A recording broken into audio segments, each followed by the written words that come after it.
और second paper macro economic analysis. और macro economics में कल हम लोगों ने classical theory of income and employment की बात की थी। और क्लासिकल थ्योरी एक बेस प्रोवाइड करता है केनेसियन थ्योरी के लिए। हम फटाफट 2-4 मिनट में उसको समराइज करके तब जो है कि आगे बढ़ते हैं। तो classical theory just states that कि there is always full employment equilibrium in the economy, and if there is any deviation from this full employment equilibrium in the economy, it is the flexibility of wage, prices and interest rate which restores the equilibrium again at full employment level. Classical theory जो प्रतिष्ठित सिद्धांत है आय रोजगार का, वह ये बात कहता है कि अर्थव्यवस्था में सामान्य रूप से पूर्ण रोजगार रहता है, और यदि उससे कोई भी विचलन होता है तो 3 चीजों का जो फ्लेक्सिबिलिटी है, प्राइसेस की फ्लेक्सिबिलिटी, वेज रेट की यानी कि मजदूरी दर की फ्लेक्सिबिलिटी और इंटरेस्ट रेट की फ्लेक्सिबिलिटी, ये तीनों जो है कि इक्विलिब्रियम को फिर से रिस्टोर करते हैं। और इसके पीछे 2 ही चीजें थी, एक तो ये वेज प्राइस इंटरेस्ट रेट की फ्लेक्सिबिलिटी, और दूसरी जो रिस्पॉन्सिबल थी वो सेज लॉ ऑफ मार्केट, जो कि कहता है कि पूर्ति अपनी मांग स्वयं सृजित कर लेती है। इस आधार पर पूरा क्लासिकल थ्योरी था। हमने आपको प्रोडक्ट मार्केट, फैक्टर मार्केट यानी कि लेबर मार्केट और कैपिटल मार्केट तीनों का ही जो है इक्विलिब्रियम दिखाया था। उसके बाद हमने कहा कि जब 1930s की जो क्राइसिस आती है, उस क्राइसिस के बाद जो है कि जो क्लासिकल थ्योरी है वो फेल हो गई, क्योंकि ये देखा गया कि इकोनॉमी में जो भी सेलर्स हैं उनके पास सप्लाई अवेलेबल है, बट जो बायर्स हैं उनके पास परचेजिंग पावर न होने के कारण वो गुड्स और सर्विसेज खरीद ही नहीं पा रहे थे। तो ऐसे केस में classical economist were not able to answer that depression, उसका सॉल्यूशन बताने में भी वो असमर्थ रहे। तभी जो है कि general theory of employment, interest and money 1936 में पब्लिश होती है, जिसमें कि क्लासिकल पास्टुलेट्स का पूरी तरह से खंडन किया गया, और ये कहा केन्स ने कि ये सारे जो लॉन्ग टर्म फिनोमिना है ये सत्य नहीं है। हमारी लाइफ में जो है long term, in long run we are all dead, और वो शॉर्ट टर्म फिनोमिना की बात करते हैं। और उसमें वो कहते हैं कि full employment is not a normal situation, there will always be some involuntary unemployment। कल हमने डिस्कस किया था कि there will always be some involuntary unemployment Keynesian theory में, और therefore economy attains equilibrium at less than full employment। पूर्ण रोजगार से पहले ही अल्प रोजगार संतुलन इकोनॉमी हासिल कर ले रही थी। ठीक है, तो इस आधार पर जो है कि केन्स ने अपनी पूरी इनकम एंड एम्प्लॉयमेंट थ्योरी दी। उसमें हमने आपको बताया था कि उसमें उन्होंने एग्रीगेट डिमांड और एग्रीगेट सप्लाई के थ्रू इनकम इक्विलिब्रियम को दिखाया। एग्रीगेट डिमांड के जो कंपोनेंट हैं वो 4 कंपोनेंट होते हैं अलग अलग सेक्टर्स ऑफ इकोनॉमी को यदि हम रखें तो, household sector, farm sector, government sector और फॉरेन सेक्टर। हम लोगों ने कल 2 सेक्टर हाउस होल्ड और फर्म सेक्टर को लेकर के इक्विलिब्रियम दिखाया था कि हाउस होल्ड सेक्टर कंजप्शन के लिए डिमांड करता है, और कंजप्शन फंक्शन हमने पूरा पढ़ा था कि कैसे कंजप्शन फंक्शन एक अपवर्ड स्लोपिंग लाइन होती है, उसकी steepness, flatness marginal propensity to consume पर डिपेंड करती है, जबकि वो कितना अपवर्ड या डाउनवर्ड शिफ्ट करेगा ये ऑटोनॉमस कंजप्शन पर शिफ्ट करता है। दूसरा इन्वेस्टमेंट फंक्शन की भी बात हम लोगों ने किया था। इन्वेस्टमेंट फंक्शन में हमने आपको बताया था कि 2 तरह के इन्वेस्टमेंट की बात होती है, ऑटोनॉमस इन्वेस्टमेंट और इंड्यूस्ड इन्वेस्टमेंट। ऑटोनॉमस जैसा कि नाम से क्लियर है, that was free from the level of income, और वह एक परपेंडिकुलर एक पैरेलल एक्स एक्सिस के पैरेलल लाइन होती है। उसके बाद से जो इंड्यूस्ड इन्वेस्टमेंट है वह positively related to income level था और इसलिए अपवर्ड स्लोपिंग लाइन थी। फिर इन्वेस्टमेंट फंक्शन में हमने ये भी बताया था कि जो इन्वेस्टमेंट है वह 2 चीजों पर निर्भर करती है, मार्जिनल एफिशिएंसी ऑफ कैपिटल और रेट ऑफ इंटरेस्ट पर। मार्जिनल एफिशिएंसी ऑफ कैपिटल 2 चीजों पर डिपेंड कर रही थी, प्रॉस्पेक्टिव यील्ड पर और कॉस्ट ऑफ कैपिटल या सप्लाई प्राइस पर। और उसका एक फार्मूला के द्वारा हम लोगों ने देखा था कि किस तरह से जब तक हायर रेट ऑफ रिटर्न न मिले तब तक इन्वेस्टमेंट नहीं होता है। Can psychological law of function भी हम लोग कर लिए थे। उसके बाद जो है आज जो हम बात करेंगे वो 3 सेक्टर इकोनॉमी से शुरू होगी। हमने देखा था 2 सेक्टर इकोनॉमी में कि इन्वेस्टमेंट का एक बड़ा इंपॉर्टेंट रोल, कि थोड़ा सा ऑटोनॉमस इन्वेस्टमेंट हो रहा था तो उसके कारण इकोनॉमी में नेशनल इनकम कई गुना बढ़ रही थी। उसको हम लोगों ने एक डायग्राम से और फार्मूला से देखा था। ये बताया था आपको कि जो कंजप्शन है वो एक इंजेक्शन की तरह काम करता है, जबकि सेविंग लीकेज की तरह काम करता है। तो जितना ही ज्यादा कंजप्शन है और एमपीसी है उतना ही अधिक इन्वेस्टमेंट मल्टीप्लायर की वैल्यू हो रही थी, और जितना ही अधिक इन्वेस्टमेंट मल्टीप्लायर की वैल्यू थी उतना ही अधिक एक सर्टेन अमाउंट ऑफ इन्वेस्टमेंट के कारण नेशनल इनकम इंक्रीज कर रहा था। तो अब हम बात करेंगे गवर्नमेंट सेक्टर की, और थ्री सेक्टर इकोनॉमी की बात करेंगे। जैसे ही हम गवर्नमेंट सेक्टर की बात करते हैं तो गवर्नमेंट का भी जो एक्सपेंडिचर है वो ऑटोनॉमस नेचर का होता है। गवर्नमेंट इस बात को ध्यान में नहीं रखती है कि उससे उसको कितना इनकम या प्रॉफिट मिल रहा है। इसलिए गवर्नमेंट एक्सपेंडिचर की जो लाइन होती है वह भी एक एक्स एक्सिस के पैरेलल लाइन होती है, और वह जो है जब जुड़ जाती है कंजप्शन प्लस इन्वेस्टमेंट में तो वह लाइन उतनी ही अधिक शिफ्ट हो जाती है। हमको ये देखना है कि गवर्नमेंट जब एक्सपेंडिचर करती है तो गवर्नमेंट के एक्सपेंडिचर करने से नेशनल इनकम में कितना चेंज आएगा। तो गवर्नमेंट के एक्सपेंडिचर करने से नेशनल इनकम बढ़ेगी और उसको बताने वाला फैक्ट है गवर्नमेंट एक्सपेंडिचर मल्टीप्लायर।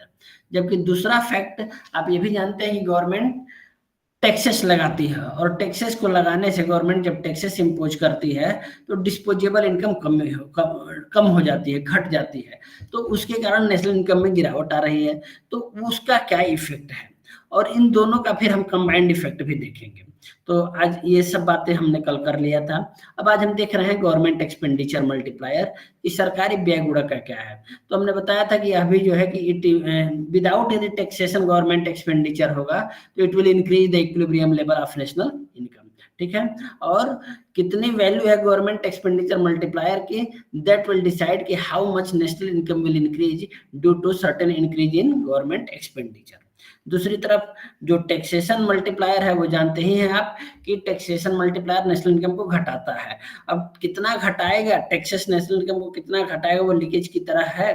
तो अब जो है कि कितना घटाएगा ये डिपेंड करता है उसकी वैल्यू को। तो अब हम दोनों को यदि हम देखें ध्यान से तो देखिए यहाँ पर गवर्नमेंट एक्सपेंडिचर मल्टीप्लायर, जिसको जी मल्टीप्लायर भी कहा जाता है। To explain and derive the government expenditure multipliers, let us assume that the government spends its money on the goods and services only. There is no transfer expenditure. आप सब भली बात तो परिचित हैं कि गवर्नमेंट के जो एक्सपेंडिचर होंगे वो गुड्स और सर्विसेज पर भी हो सकते हैं और ट्रांसफर पेमेंट पर भी हो सकते हैं।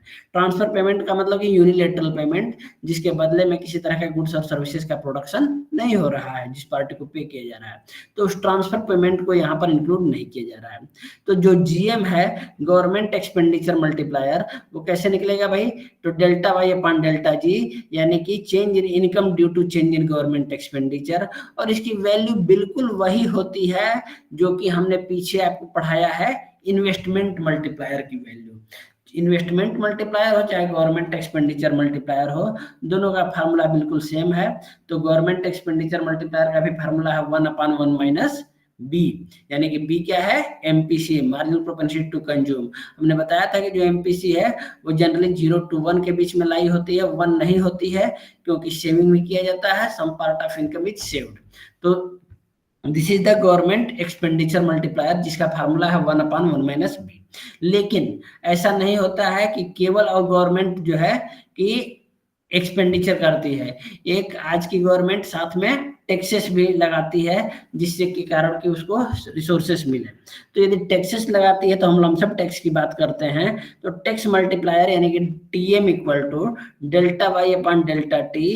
तो इसका फार्मूला हो जाता है यदि इसको डिराइव किया जाए तो निकलेगा -b/1 माइनस बी।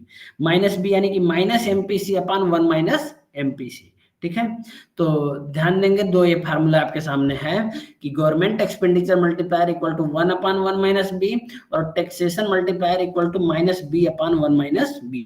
ठीक है, तो ये अब दोनों का हम कंबाइंड इफेक्ट भी देखेंगे, लेकिन उसके पहले देखिए कि जो राइज इन टैक्स है उसका निगेटिव इफेक्ट पड़ेगा equilibrium level of national income को, जबकि जो गवर्नमेंट एक्सपेंडिचर मल्टीप्लायर है उसका पॉजिटिव इफेक्ट पड़ेगा, क्योंकि टैक्सेशन जो है वो leakage from the income stream है, जबकि वो जो है पब्लिक एक्सपेंडिचर जो है वो इंजेक्शन की तरह काम करता है।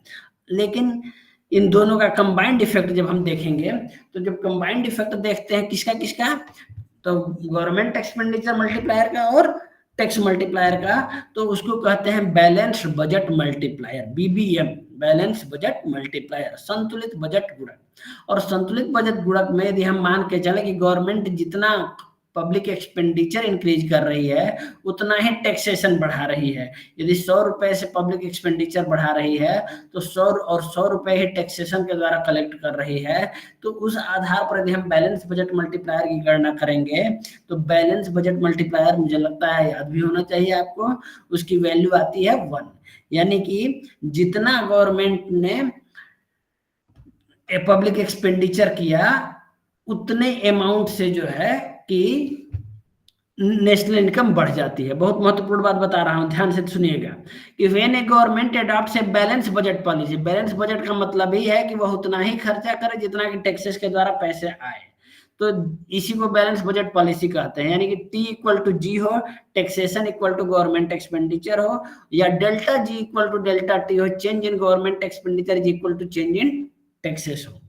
तो the effect of balance budget policy on the national income is measured through the balance budget multiplier. The balance budget theorem states that the balance budget multiplier is always equal to 1. Balance budget multiplier हमेशा equal to 1 होगा। It is also called the unit multiplier theorem, क्योंकि BBM की value 1 आती है। ये ध्यान रखिएगा कि जितना गवर्नमेंट एक्सपेंडिचर करे उतना ही गवर्नमेंट टैक्सेस के द्वारा कलेक्ट करे। तो और दोनों का कंबाइंड इफेक्ट देखा जाए तो वो कंबाइंड इफेक्ट दिखाने वाला कॉन्सेप्ट है BBM, बैलेंस बजट मल्टीप्लायर, और उसकी वैल्यू 1 होती है। अर्थात यदि 100 रुपए गवर्नमेंट स्पेंड करती है, 100 रुपया ही टैक्स लगाती है, तो नेशनल इनकम में 100 रुपया इंक्रीज हो जाएगा, है ना। 100 रुपया इंक्रीज हो जाएगा। यदि 100 रुपीज पहले नेशनल इनकम है तो अब 200 हो जाएगी। It implies that when delta G equal to delta T, national income increase by exactly the amount of increase in government expenditure. जितना गवर्नमेंट एक्सपेंडिचर 100 रुपया गवर्नमेंट एक्सपेंडिचर हुआ तो 100 रुपया से नेशनल इनकम बढ़ जाएगी। ये था। तो 3 सेक्टर इकोनॉमी की हमने अभी बात किया, और 3 सेक्टर इकोनॉमी में इंपॉर्टेंट कॉन्सेप्ट कौन प्ले करता है? वो प्ले करता है balance budget multiplier. Balance budget multiplier में हमने आपको बताया, पहले तो हमने ये बताया कि जो गवर्नमेंट का एक्सपेंडिचर है वह भी ऑटोनॉमस नेचर का होता है, इसीलिए गवर्नमेंट एक्सपेंडिचर वाली जो लाइन होती है वह भी पैरेलल टू एक्सिस होती है। आपको कल का याद होगा कि कंजप्शन का कर्व जो था वो starts from Y axis upward sloping था, जो ऑटोनॉमस इन्वेस्टमेंट था वो पैरेलल टू एक्स एक्सिस था, और जो गवर्नमेंट एक्सपेंडिचर है वह भी पैरेलल टू एक्स एक्सिस है। तो अब होता क्या है कि जो टोटल एग्रीगेट डिमांड कर्व बनता है वह जो है कि start from Y axis upward sloping होता है, वो बिल्कुल पैरेलल टू कंजप्शन कर्व के होता है। और उसमें 2 चीजें इंक्लूडेड होती हैं, आई बार प्लस जी बार। आई बार क्या है? तो आई बार है ऑटोनॉमस इन्वेस्टमेंट और जी बार है गवर्नमेंट एक्सपेंडिचर।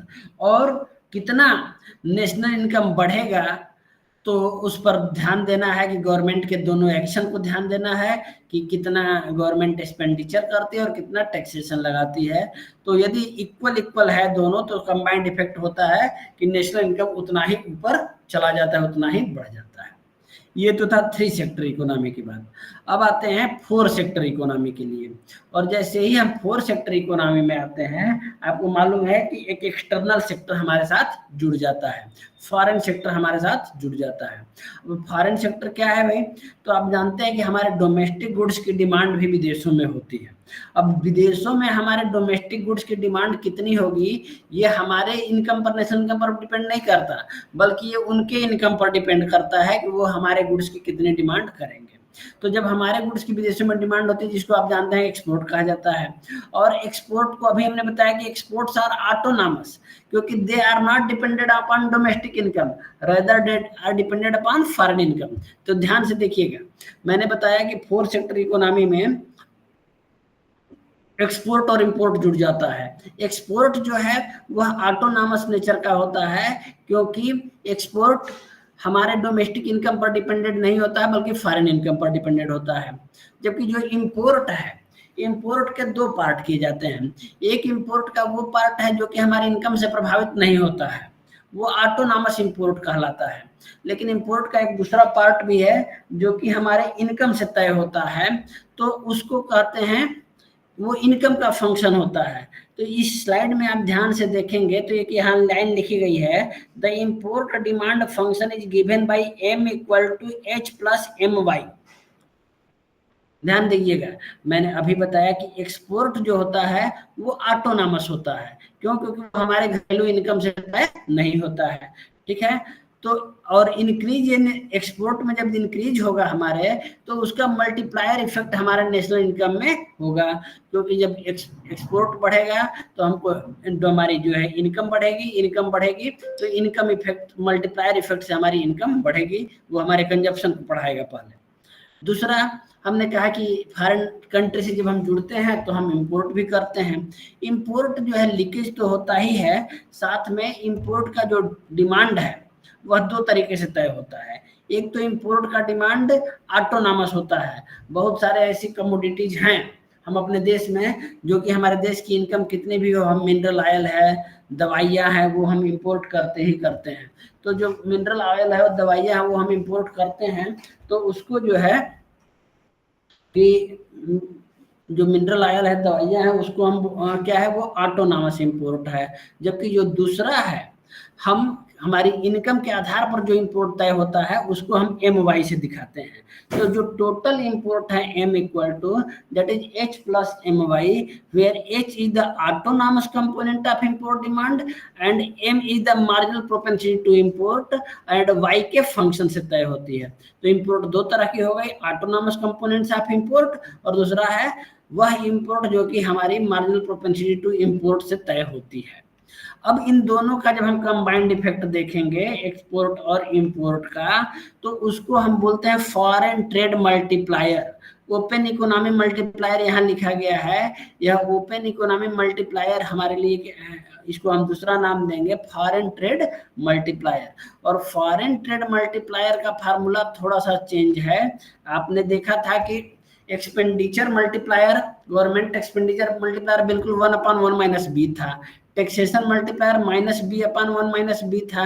जो फॉरेन ट्रेड मल्टीप्लायर है जिसमें कि एक्सपोर्ट भी है इंपोर्ट भी है, तो उसका फार्मूला देखिए यहाँ लिखा है ΔY/ΔX।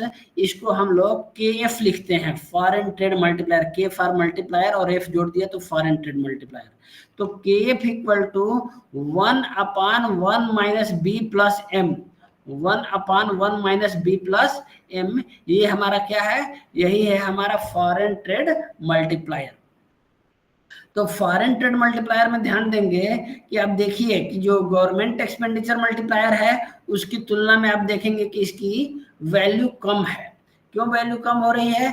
क्योंकि इसमें जो डिनोमिनेटर है उसमें 1/, में आप देखिए तो 1 - B पहले यहीं तक था गवर्नमेंट एक्सपेंडिचर मल्टीप्लायर, इसमें मार्जिनल प्रोपेंसिटी टू इंपोर्ट और जुड़ गया, क्योंकि जो हम इंपोर्ट करेंगे वो हमारे लिए निगेटिव में जाएगा, तो ये जाकर डिनोमिनेटर में जुड़ गया। तो ΔY/ΔX equal to 1/1 - B plus M, ये है हमारा फॉरेन ट्रेड मल्टीप्लायर। दूसरी बात ये कि ये जो फॉरेन ट्रेड मल्टीप्लायर है यह स्मॉलर है in compare to the one for the closed economy, क्योंकि क्लोज्ड इकोनॉमी मल्टीप्लायर हमारा काम करता है 1/1 - B, लेकिन जैसे ही ओपन इकोनॉमी हो गई और फॉरेन ट्रेड होने लगा, मल्टीप्लायर जो काम करना शुरू किया वह हो गया 1/1 - B प्लस M, ठीक है। The reason is that the proportion M out of the increment in income is now spent on imports and domestic demand is lower to that extent as compared to closed economy. तो fourth sector को समझने के लिए हमको समझना पड़ा था foreign trade multiplier. I think foreign trade multiplier की फार्मूला आपको बिल्कुल तैयार हो गया होगा। ΔY/ΔX KF से लिखते हैं equal to 1/1 - B plus M, जहाँ की M है मार्जिनल प्रोपेंसिटी टू इंपोर्ट, जो कि दिखाता है कि इसकी वैल्यू चूंकि डिनोमिनेटर में है इसलिए इसकी वैल्यू जो है कि ओवरऑल कम होगी in comparison to government expenditure multiplier. आगे बढ़ते हैं। तो अब देखिए आपने जो केनेसियन थ्योरी है ऑफ इनकम एंड एम्प्लॉयमेंट, उसको हम लोगों ने 2 सेक्टर में देखा, 3 सेक्टर में देखा, 4 सेक्टर में देखा। 2 सेक्टर में सिंपल C+I था, 3 सेक्टर में C+I+G हो गया। G का कितना प्रभाव होगा ये बैलेंस बजट मल्टीप्लायर से तय हो रहा था। उसके बाद से फोर सेक्टर इकोनॉमी में C प्लस आई प्लस जी प्लस एक्स माइनस एम हो गया। एक्स माइनस एम का कितना प्रभाव होगा, ये तय हो रहा है फॉरेन ट्रेड मल्टीप्लायर से। लेकिन जो जिस्ट है केनेसियन थ्योरी का, वो जितने भी हमारे प्रॉब्लम्स थे क्लासिकल थ्योरी के, उनको उन्होंने दूर किया। क्लासिकल थ्योरी डाइकॉटमी पर चलती थी। डाइकॉटमी का मतलब ये हो गया कि वह मान के चलते थे कि जो रियल वेरिएबल्स हैं और जो मॉनेटरी वेरिएबल्स हैं उनका आपस में कोई रिलेशन नहीं है। इन्होंने यहाँ ये कहा कि जो मॉनेटरी वेरिएबल्स हैं वो रियल वेरिएबल्स को अफेक्ट करते हैं। क्लासिकल इकोनॉमिस्ट ने लॉन्ग रन और फुल एम्प्लॉयमेंट की बात किया, इन्होंने शॉर्ट रन और अंडर एम्प्लॉयमेंट की बात किया। वो लेसेज फेयर की बात करते थे विदाउट गवर्नमेंट इंटरवेंशन, ये गवर्नमेंट का इफेक्टिव इंटरवेंशन की बात करते थे। वो एग्रीगेट सप्लाई को इम्पोर्टेंट रोल देते थे नेशनल इनकम को तय करने में। यह जो है कि एग्रीगेट डिमांड को इम्पोर्टेंट रोल प्ले करते हैं। वह जो है कि इंड्यूस्ड इन्वेस्टमेंट की ज्यादातर बात करते थे, ये ऑटोनॉमस इन्वेस्टमेंट की बात करते हैं। तो इस तरह से जो Keynesian theory of income and employment है वह एक बेटर वर्जन रही है in comparison to classical theory of income and employment. अब देखिए क्लासिकल थ्योरी जो है इनकम एंड एम्प्लॉयमेंट की, ऐसा नहीं है कि it is free from all the errors, इसमें भी कई सारे दिक्कतें हैं। जैसे कि आप देखिए लिखा गया है Keynesian model is more relevant for an economy facing recessionary conditions having excess production capacity in place. तो जहां रिसेशन या डाउन टर्न हो रहा है इकोनॉमी में, क्योंकि केनेसियन थ्योरी भी आई थी उसी माहौल में जबकि इकोनॉमी में डिप्रेशन चल रहा था, तो वैसे माहौल में जबकि रिसेशन या डिप्रेशन इकोनॉमी में चल रहा है तो वहां पर जो है कि ये थ्योरी ज्यादा बेटर काम करती है। Keynesian model would not apply to economies that are operating near full employment, where increase in output would require increase in factor or goods prices. तो यदि फुल एम्प्लॉयमेंट पर कोई इकोनॉमी काम कर रही है या नियर फुल एम्प्लॉयमेंट कोई इकोनॉमी काम कर रही है तो उसमें भी यह केनेसियन थ्योरी उतना सफल नहीं होती है। केनेसियन थ्योरी शॉर्ट रन की थ्योरी है, ठीक है। Normally once wage contracts are written they last for some time. Also prices printed on shelves of catalogs are expected to be valid for some time। देखिए ये जो last में paragraph में लिखी गई ये बात थोड़ा सा कुछ समराइज में कर दूं आपको कि केनेसियन थ्योरी का क्रिटिसिज्म न्यू केनेसियन और न्यू क्लासिकल थ्योरीज में आता है। कई कई आप सुने होंगे कॉन्सेप्ट, या नहीं सुना है तो बहुत इंपॉर्टेंट कॉन्सेप्ट है, डायरेक्ट यहाँ तो नहीं दिया हुआ है लेकिन ये माइक्रो इकोनॉमिक्स में बहुत पूछा जाता है, मेन्यू कॉस्ट। केन्स ने कहा कि वेज प्राइस जो है रिजिडिटी है, वेजेज रिजिड है और प्राइसेस रिजिड है। तो उस बात को एक्सप्लेन किया बाद के इकोनॉमिस्ट ने, उसको वेज प्राइस स्टिकनेस कहा जाने लगा। Stickiness, price stickiness. आप जानते हैं कि बहुत सारे प्रोडक्ट ऐसे होते हैं जिनकी की प्राइसेस के मेनू लगे होते हैं। रेस्टोरेंट में आप खाना खाने जाते हैं तो रेस्टोरेंट में मेनू आपको मिलता है और उस मेनू पर जो है प्राइसेस लगी होती हैं। यदि रेस्टोरेंट को प्राइसेस चेंज करना है तो पहले उसे मेनू अपना चेंज करना होगा। तो मेनू चेंज करने से बचने के लिए कई बार यदि वो प्राइसेस में थोड़ा बहुत इंक्रीज करना चाहते हैं उसको वो इंक्रीज नहीं करते हैं। तो यही कॉन्सेप्ट कहलाता है प्राइस स्टिकनेस। इसी बात को केन्स ने पहले प्राइस रिजिडिटी से बताया था, लेकिन इस कॉन्सेप्ट को और अधिक क्लियर न्यू केनेसियन इकोनॉमिस्ट ने किया प्राइस स्टिकनेस के द्वारा। तो प्राइस स्टिकनेस कुछ समय के लिए वैलिड हो सकता है और कुछ सर्टेन लेवल तक वैलिड हो सकता है, लेकिन यदि प्राइसेस में बहुत ज़्यादा चेंज आ रहा है तब जो है प्राइसेस रिजिड नहीं रहेंगी, स्टिक नहीं रहेंगे, तब वो चेंज होंगी और वहाँ पर केनेसियन थ्योरी पूरी तरह से सफल नहीं होती है। तो ये तो केनेसियन थ्योरी का एक वर्जन था जिसमें कि Keynesian theory of income and employment की हमने बात किया।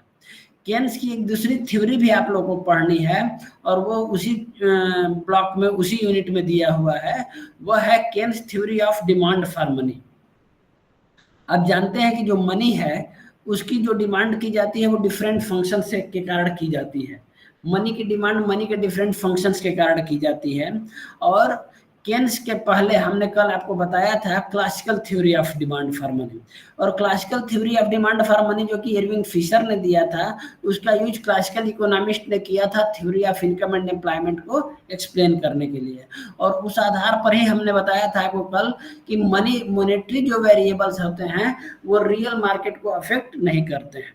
केन्स की जो डिमांड फॉर मनी है वो थोड़ा उससे ब्रॉडर है, और केन्स ने जब अपनी मनी की डिमांड की थ्योरी दी तो केन्स ने बताया कि money is generally demanded for 3 reasons. तो वो 3 मोटिव्स तो हम बात करेंगे, लेकिन उसमें भी उन्होंने उन 3 मोटिव्स में सबसे अधिक जो बात किया कि लोग जो मनी की डिमांड करते हैं वो स्पेकुलेशन के लिए करते हैं, वो सट्टेबाजी के लिए करते हैं, वो पैसे से अधिक पैसे को अधिक से अधिक बॉन्ड में लगा करके हायर रेट ऑफ रिटर्न पाना चाहते हैं। और इस बात को केन्स ने एक नाम दिया कि लिक्विडिटी प्रेफरेंस। तो उनकी जो डिमांड फॉर मनी की थ्योरी है, जो Keynesian theory of demand for money है, उसको हम लोग एक अदर वर्ड्स में लिक्विडिटी प्रेफरेंस थ्योरी भी कहते हैं। दैट इज आल्सो कॉल्ड तरलता अधिमान सिद्धांत। ठीक है, तो तरलता अधिमान सिद्धांत में हम ये बताते हैं, यह बात केन्स क्लियर करते हैं कि व्यक्ति अपने इनकम का कितना हिस्सा रेडी कैश के रूप में, रेडी मनी के रूप में रखना चाहता है, और कितना पैसा जो है वह बॉन्ड के रूप में रखता है। जब वह कैश के रूप में रखता है तो वह बॉन्ड से मिलने वाले इंटरेस्ट को खोता है, लेकिन यदि वह बॉन्ड के रूप में रखता है तो लिक्विडिटीज के जो फायदे हैं, लिक्विड एसेट के रूप में पैसा रखने के जो फायदे हैं उसको वह होता है।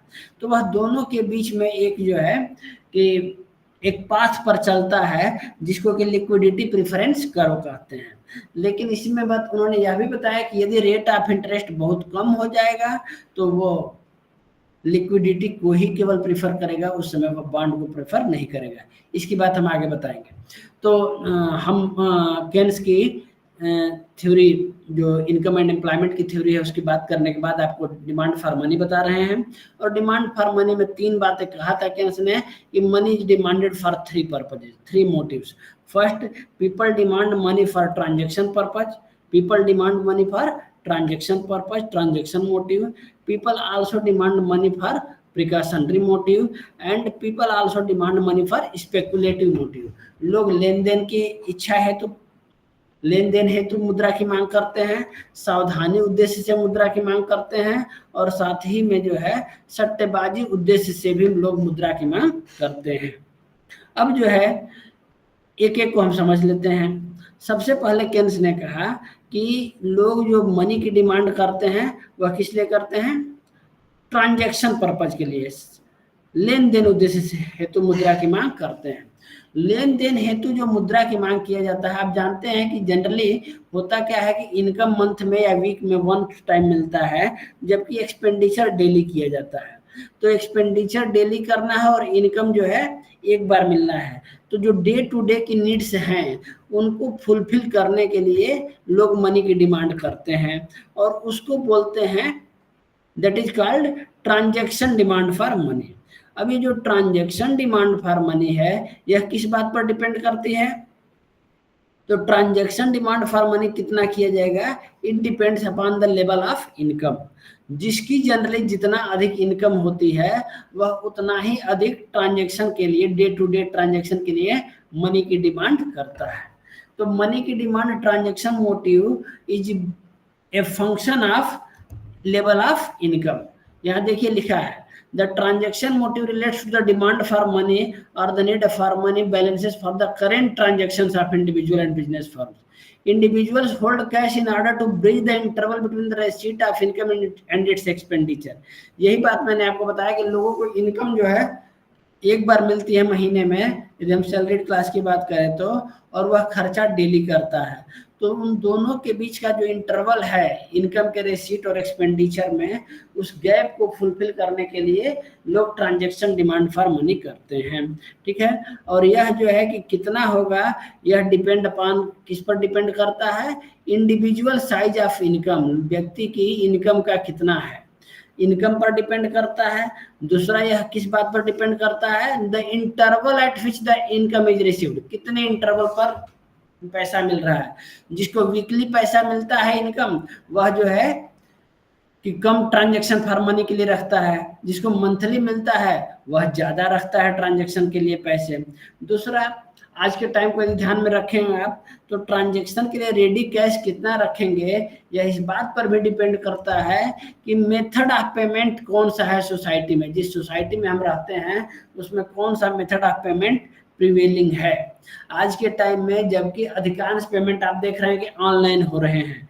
अब वो ऑनलाइन जो पेमेंट हो रहे हैं तो उसके कारण जो रेडी कैश है, जो हमारी करेंसी है नोट्स और कॉइन्स में, उसको रखने की टेंडेंसी बहुत कम हो गई है। ठीक है, तो कितना रखा जाएगा ट्रांजैक्शन के लिए, मनी की डिमांड कितनी की जाएगी, ये 3 बातों पर डिपेंड करे कि इंडिविजुअल का इनकम कितना है, वह कितने इंटरवल पर इनकम प्राप्त करता है, और तीसरा मेथड ऑफ पेमेंट कितना है। ठीक है, तो हाउस होल्ड तो ये पैसा रखता ही है ट्रांजेक्शन डिमांड फॉर मनी के बिजनेसमैन भी जो होते हैं, जो एंटरप्रेन्योर होते हैं, वह भी जो है मनी की डिमांड करते हैं। किस लिए भाई, तो उनको भी बहुत तरह के जो है खर्चे होते हैं बिजनेस वालों को, तो बहुत तरह के जो खर्चे होते हैं उसके लिए वो मनी की डिमांड करते हैं। ये होता है transaction demand for money. Transaction demand for money इसलिए एराइज होती है क्योंकि मनी का जो सबसे पहला फंक्शन है, जो प्राइमरी फंक्शन है, मीडियम ऑफ एक्सचेंज, उसी के कारण जो है ट्रांजैक्शन डिमांड फॉर मनी की बात आती है। आप जानते होंगे कि मनी के जो है कि प्राइमरी, सेकेंडरी और कंटिंजेंट फंक्शंस हैं। प्राइमरी फंक्शन में मीडियम ऑफ एक्सचेंज और मेजरमेंट ऑफ वैल्यू आता है। जो सेकेंडरी फंक्शन है उसमें store of value, transfer of value और स्टैंडर्ड ऑफ डिफर्ड पेमेंट आता है। जो कंटिंजेंट वैल्यू है, जो कंटिंजेंट फंक्शन है, उसमें मनी एज एजेंट काम करती है, money as a basis of credit काम करती है। तो जो मनी का जो सबसे पहला प्राइमरी फंक्शन है मीडियम ऑफ एक्सचेंज, उसके इसी गुण के कारण, मनी के इसी गुण के कारण उसको जो है कि ट्रांजैक्शन के लिए डिमांड किया जाता है। और एक लाइन आपको याद रखना है कि the transaction demand for money is a function of direct function of level of income. जिसका जितना ही अधिक लेवल ऑफ इनकम होगा, ट्रांजैक्शन के लिए वह उतना ही अधिक डिमांड करेगा मनी की। ठीक है, दूसरा जो ट्रांजैक्शन डिमांड फॉर मनी है वह इस बात पर भी डिपेंड करता है कि जो गुड्स और सर्विसेज हम खरीदेंगे उनकी प्राइसेस क्या है, और जितना ही अधिक प्राइसेस होगी गुड्स और सर्विसेज जिनको कि आप खरीदने वाले हैं, जितना ही प्राइसेस ज़्यादा होगी उतना ही ट्रांजैक्शन डिमांड फॉर मनी ज़्यादा होगी, और यदि प्राइसेस कम हो जाती हैं, आधी हो जाती हैं, तो ट्रांजैक्शन डिमांड फॉर मनी भी आधी हो जाएगी। तो ये था केन्स के अनुसार पहला मनी का जो डिमांड किया जाता है वो ट्रांजैक्शन पर्पज के लिए किया जाता है। जो केन्स थे, ध्यान देंगे, आगे हो सकता है थोड़ा सा आपको मैक्रो में लास्ट में पढ़ना भी पड़ सकता है। केन्स की थ्योरी के अनुसार जो इन ट्रांजैक्शन डिमांड फॉर मनी है वह केवल रेट लेवल ऑफ इनकम पर डिपेंड कर रही थी, वह रेट ऑफ इंटरेस्ट पर डिपेंड नहीं कर रही थी। बाद में जब पोस्ट केनेशियन इकोनॉमिस्ट विलियम बामोल और जेम्स टॉबिन आए तो उन्होंने कहा कि नहीं, ऐसा नहीं है। जो ट्रांजैक्शन डिमांड फॉर मनी है वह इनकम लेवल के अलावा रेट ऑफ इंटरेस्ट पर भी डिपेंड करती है, लेकिन रेट ऑफ इंटरेस्ट को फंक्शन नहीं माना था। किसने? केन्स ने। किसकी? ट्रांजैक्शन डिमांड फॉर मनी की। तो transaction demand for money is only a function of income and not rate of interest according to Keynes, but it was Baumol and Tobin who said that transaction demand for money is also the function of rate of interest. ये तो था transaction demand for money. Money की जो दूसरी demand की जाती है according to Keynes, वह की जाती है किस लिए? प्रिकॉशनरी मोटिव के लिए। Money is also demanded for precautionary motive, सावधानी उद्देश्य से मनी की डिमांड की जाती है। आप जानते हैं कि लोग जो है कि कोई भी ऐसे अनफॉर्चून या किसी भी तरह के जो है कि गलत जो चीज़ें हो जाए या मिस हैपनिंग हो जाए उससे डरते हैं, और उसके लिए भी वो कुछ पैसे अपने पास रखते हैं। जनरली जहाँ ओल्डर एज लोग रहते हैं वो मेडिसिन के लिए, किसी भी इमरजेंसी सिचुएशन से निपटने के लिए रेडी कैश ज़्यादा रखते हैं। कुछ लोग ऐसे होते हैं जैसे जो कि हमारे जैसे लोग, वो रेडी कैश बहुत कम रखते हैं। आज के टाइम में समझ में आ गया है कि बहुत ज़्यादा जो है कि चीज़ें ऑनलाइन पेमेंट हो जाता है, तो इसलिए हम लोग रेडी कैश कम रखते हैं। तो केन्स के अनुसार मनी की जो दूसरी डिमांड की जाती है वह किस लिए की जाती है? प्रिकॉशनरी मोटिव है। तो और प्रिकॉशनरी मोटिव मतलब कि सावधानी उद्देश्य से, इमरजेंसी सिचुएशन से निपटने के लिए। केन्स के अनुसार जो precautionary motive of demand for money है वह भी इनकम लेवल पर डिपेंडेंट करती है। ट्रांजैक्शन वाली तो इनकम लेवल पर डिपेंड कर ही रही थी। प्रिकॉशनरी मोटिव के लिए जो मनी की डिमांड की जाती है according to Keynes that is also depended upon the level of income. ध्यान दीजिएगा, देखिए यहाँ लिखा है precautionary demand for money. Precautionary motive for holding money refers to the desire of the people to hold cash balances for unforeseen contingency.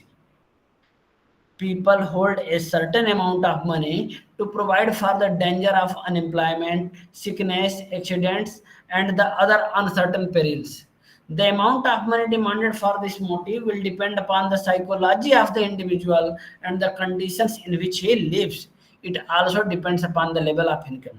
तो level of income का तो ये फंक्शन है, लेकिन फिर भी लोग पैसे के कितनी डिमांड करेंगे, रेडी कैश की कितनी डिमांड करेंगे, यह उस व्यक्ति की साइकोलॉजी पर डिपेंड करता है।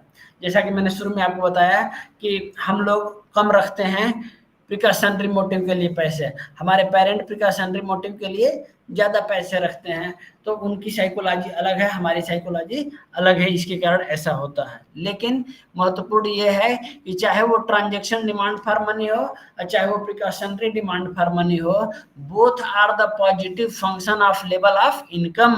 दोनों ही जो है कि आय के सीधे फलन है। जितनी अधिक आय होती है ट्रांजैक्शन मोटिव के लिए और प्रिकॉशनरी मोटिव के लिए मनी की डिमांड उतना ही ज्यादा की जाती है। उसके बाद जो है जो सबसे महत्वपूर्ण है केन्स के अनुसार वह है स्पेकुलेटिव डिमांड फॉर मनी।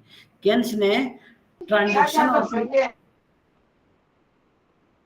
क्या कोई कुछ कह रहा है क्या?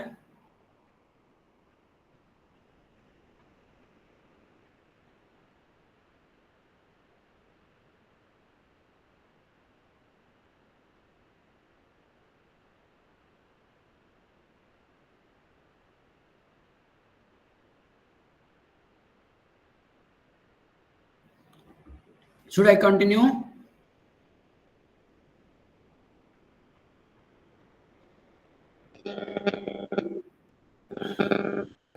Keynnes? Yes, sir. Please continue. Keynes ने मनी की जो डिमांड की हम बात बता रहे हैं, तो केन्स ने मनी की डिमांड के पहले जो है ट्रांजैक्शन प्रिकॉशनरी मोटिव बताया, और उसके बाद केन्स ने मनी डिमांड का एक तीसरा मोटिव बताया, उसको कहते हैं स्पेकुलेटिव डिमांड फॉर मनी। अब जानते हैं कि व्यक्ति जो है कि पैसे से और अधिक अर्न करना चाहता है, कैपिटल गेन्स कैपिटल, तो पैसे से वह पैसे को ऐसा इन्वेस्ट कर रहे हैं जिससे कि उसे रिटर्न ज्यादा मिले। तो लोग जो है कि पैसे को बॉन्ड में इन्वेस्ट करते हैं। केन्स के अनुसार पैसे को बॉन्ड में इन्वेस्ट किया जाता है, जो पैसा ट्रांजैक्शन और प्रिकॉशनरी पर्पस के लिए रखने के बाद बच जाता है, उस पैसे में व्यक्ति जो है तुलना करता है कि वह उसको बॉन्ड में लगाएगा तो कितना मिलेगा रिटर्न, और आइडल कैश के रूप में रखेगा तो कितना फायदा कितना नुकसान होगा। तो जब व्यक्ति जो है कि बॉन्ड में इन्वेस्ट करने के लिए पैसा रखता है, पैसे की डिमांड करता है, तो उसी को कहते हैं speculative demand for money. Keynes ने इसी को सबसे अधिक इंपॉर्टेंस दिया। The speculative motive of the people relates to the desire to hold one's resources in liquid form in order to take advantage of market movements regarding the future changes in the rate of interest और bond prices. The notion of holding money for speculative motive was a new and revolutionary Keynesian idea. तो यही बात मैं आपको बता रहा हूँ कि लोग जो है कुछ पैसा इसलिए रखते हैं ताकि वह जो है कि कहाँ लगा सकें, बॉन्ड में खरीदे। अब बॉन्ड की जो प्राइसेस होती हैं वह तय होती है रेट ऑफ इंटरेस्ट से। यदि रेट ऑफ इंटरेस्ट ज्यादा, यानी कि सिंपल से ऐसे आप समझिए, यदि बॉन्ड से रिटर्न ज्यादा मिलने का उम्मीद है, जब रेट ऑफ बॉन्ड से रिटर्न ज्यादा मिलने का उम्मीद है तो लोग जो है कि अधिक बॉन्ड खरीदेंगे, बॉन्ड में इन्वेस्टमेंट करेंगे। लेकिन यदि वो बॉन्ड से उनको रिटर्न मिलने की अच्छी उम्मीद नहीं है तो फिर वो बॉन्ड नहीं खरीद करके कहाँ रखेंगे, कैश में रखेंगे। अब ये बॉन्ड कितना खरीदेंगे ये डिपेंड करता है रेट ऑफ इंटरेस्ट पर। यदि रेट ऑफ इंटरेस्ट ज्यादा मिल रहा है, मतलब रेट ऑफ इंटरेस्ट को आप समझ लीजिए कि रेट ऑफ रिटर्न, यदि रेट ऑफ रिटर्न ज्यादा मिल रहा है उनको तो अब जो है कि तब तो वो बॉन्ड में इन्वेस्टमेंट करेंगे। लेकिन यदि रेट ऑफ इंटरेस्ट जो बहुत घट जाती है, अब घट जाती है तो अब जो है कि लग रहा है कि अभी तुरंत इन्वेस्टमेंट करने से कोई अच्छा रिटर्न मिलने वाला नहीं है, तो अब वह क्या करेंगे, वह आइडल कैश के रूप में अपना सारा पैसा रखेंगे।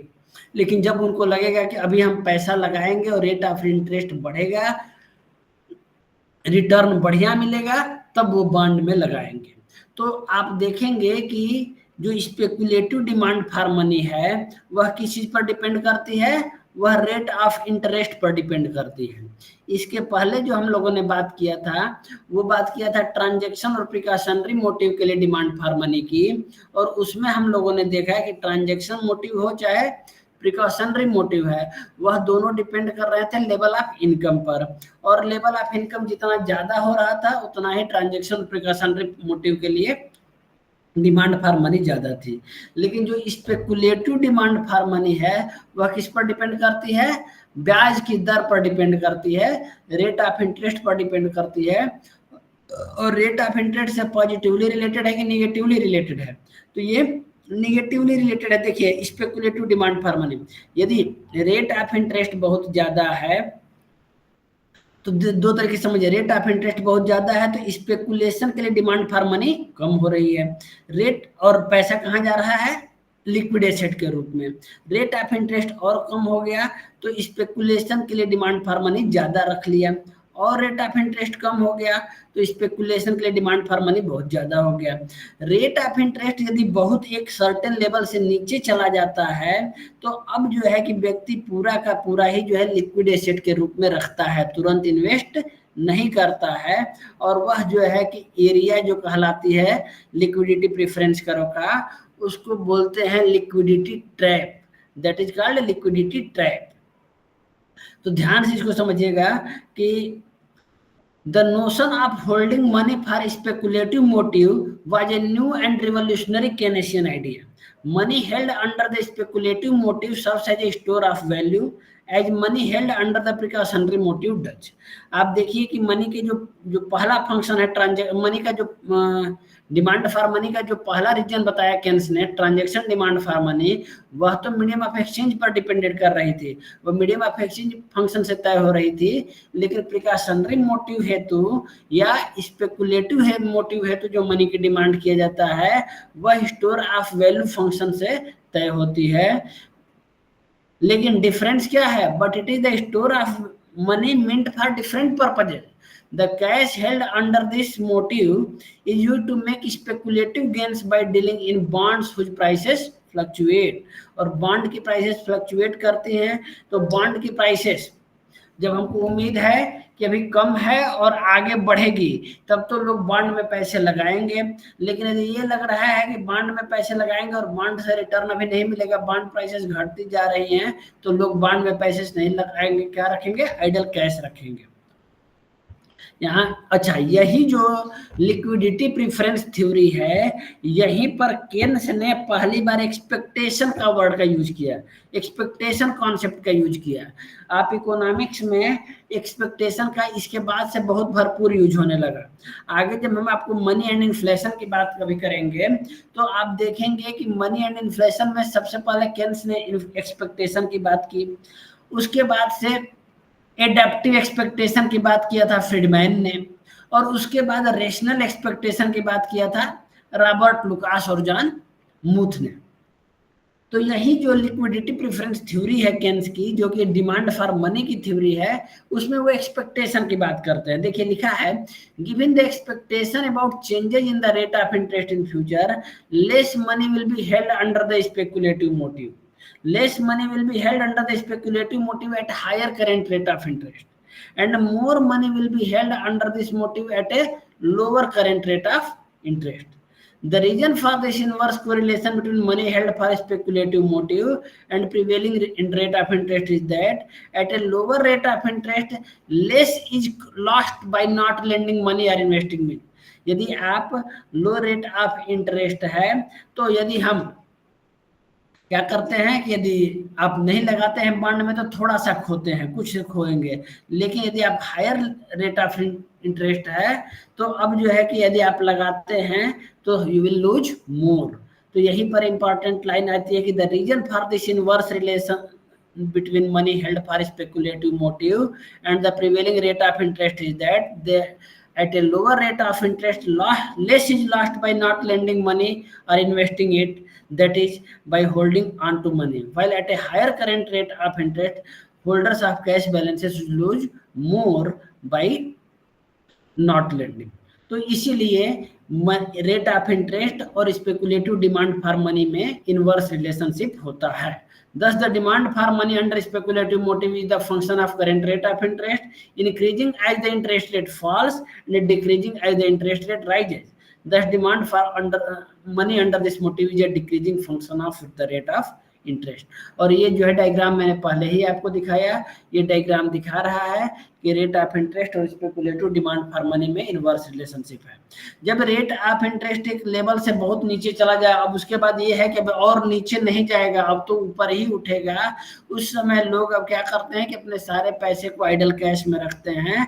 और ये जो है कि जो लिक्विडिटी प्रेफरेंस कर्व है, इसका एक हिस्सा यहाँ आप देख सकते हैं कि ई डबल प्राइम से लेकर के ये जो एलपी कर्व है, यह एक पैरेलल टू एक्स एक्सिस हो जा रहा है, उसके पहले तो डाउनवर्ड स्लोपिंग है. तो ऐसे में आप देखेंगे कि पूरा का पूरा जो है लिक्विडिटी की ही डिमांड की जाती है, तुरंत कोई बॉन्ड में इन्वेस्टमेंट करने नहीं जा रहा है.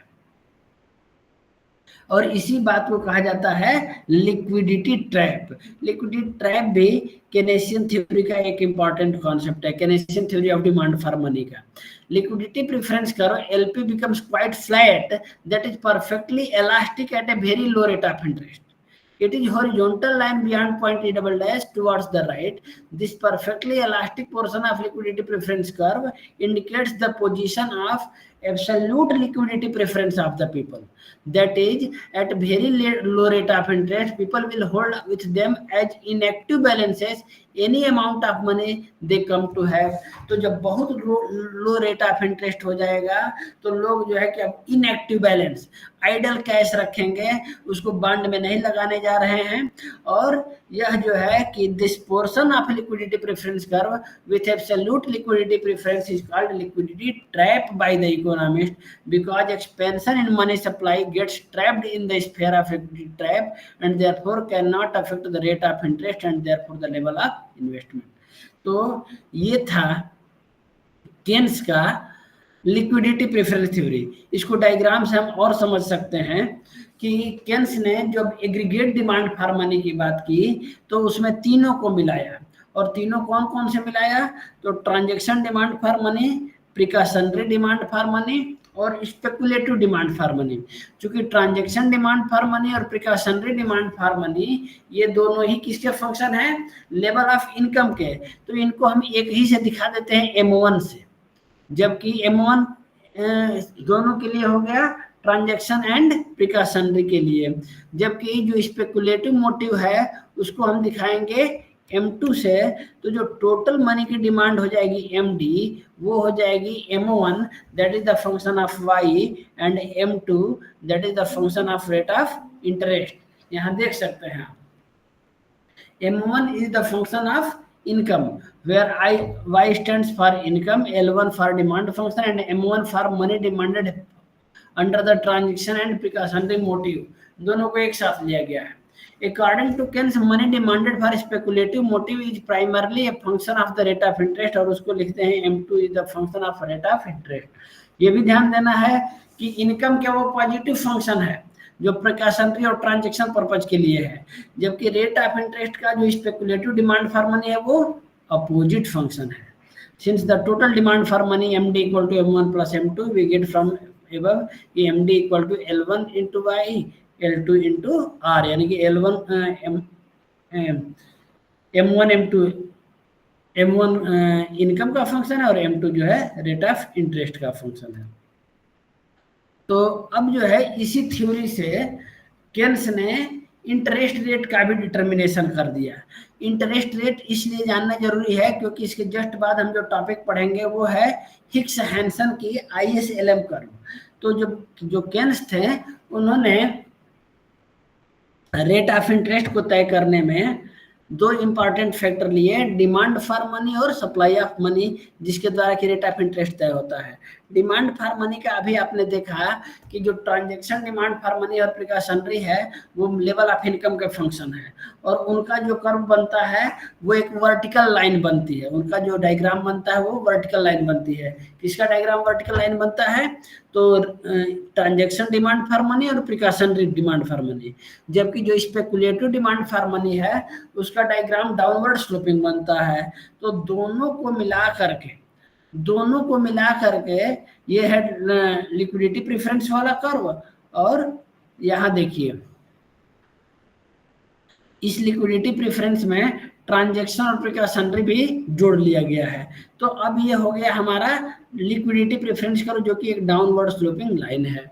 और जो ये एमएस लिखा है ये मनी सप्लाई है, और मनी सप्लाई का जो कर्व होता है वो बिल्कुल ही वर्टिकल लाइन होती है, जो कि ये दिखा रहा है कि इकोनॉमी में मनी सप्लाई एक्सोजेनसली डिटरमाइन होती है, वह जो है बाहरी फैक्टर के द्वारा तय होती है।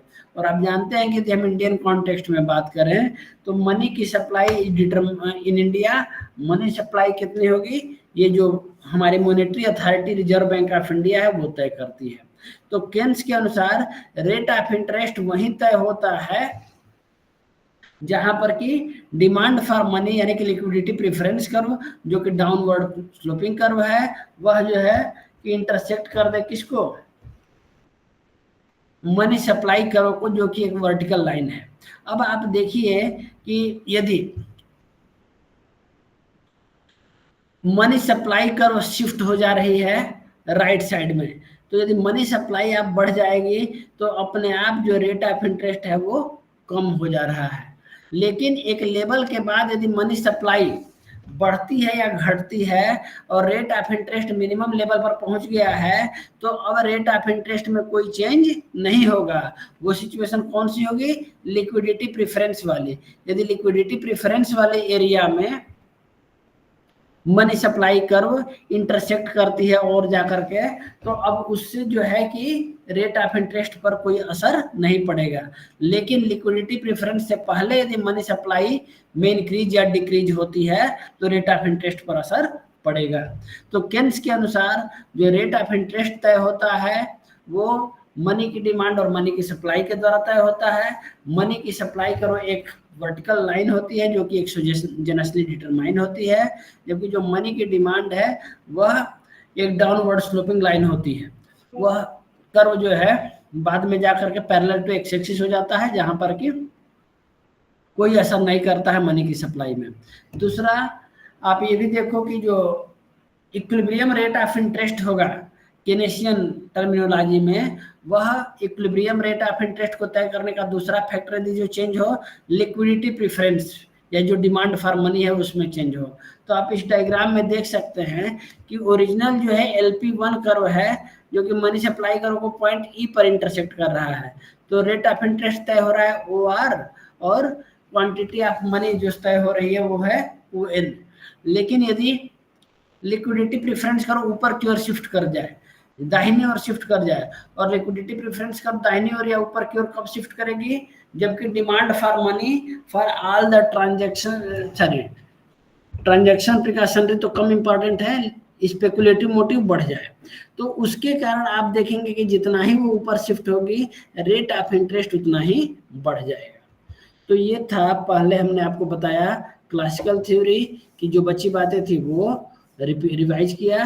केनेशियन theory of income and employment, उसमें 3 सेक्टर इकोनॉमी और 4 सेक्टर इकोनॉमी, और फिर केनेशियन थ्योरी ही डिमांड फॉर मनी की, जिसमें कि आपने देखा कि money is demanded for 3 purposes, और उसका लिक्विडिटी प्रेफरेंस वाला पार्ट सबसे इंपॉर्टेंट है जहाँ की लिक्विडिटी ट्रैप होता है। और मनी की सप्लाई और मनी की डिमांड में यदि चेंज आता है तो इक्विलिब्रियम रेट ऑफ इंटरेस्ट में चेंज होगा। लेकिन यदि लिक्विडिटी ट्रैप वाले एरिया में है और वहां पर मनी की सप्लाई में कोई चेंज आता है तो फिर उसका इक्विलिब्रियम रेट ऑफ इंटरेस्ट पर कोई प्रभाव नहीं पड़ेगा। इतनी बातें तो थी केन्स की थ्योरी की। अब हमको चूंकि आज हमने दूसरा क्लास है हमारा मैक्रो इकोनॉमिक्स का। इसके बाद हमको जो नेक्स्ट 2 क्लासेस होंगे उसमें हम इंडियन इकोनॉमी के मैटर्स डिस्कस करेंगे।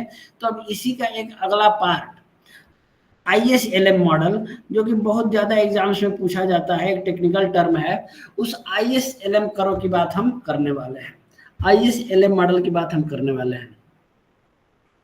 आप देखिए कि क्लासिकल इकोनॉमिस्ट ने पहले ही डाइकॉटमी ले लिया था, यानी कि जो मनी मार्केट है वह जो है गुड्स मार्केट को बिल्कुल ही प्रभावित नहीं कर रही थी।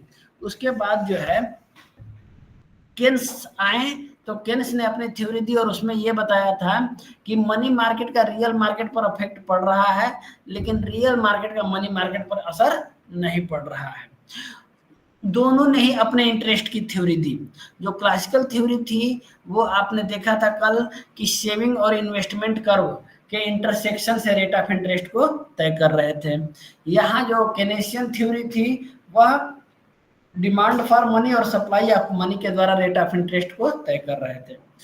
उसके बाद 1936 में ये आती है हिक्स की, उसके जस्ट बाद 1937 यहाँ लिखा हुआ है, जस्ट बाद ही J.R. हिक्स की और एल्विन हैंसन की एक थ्योरी आती है जो कि बहुत अधिक ISLM करो के नाम से जानी जाती है।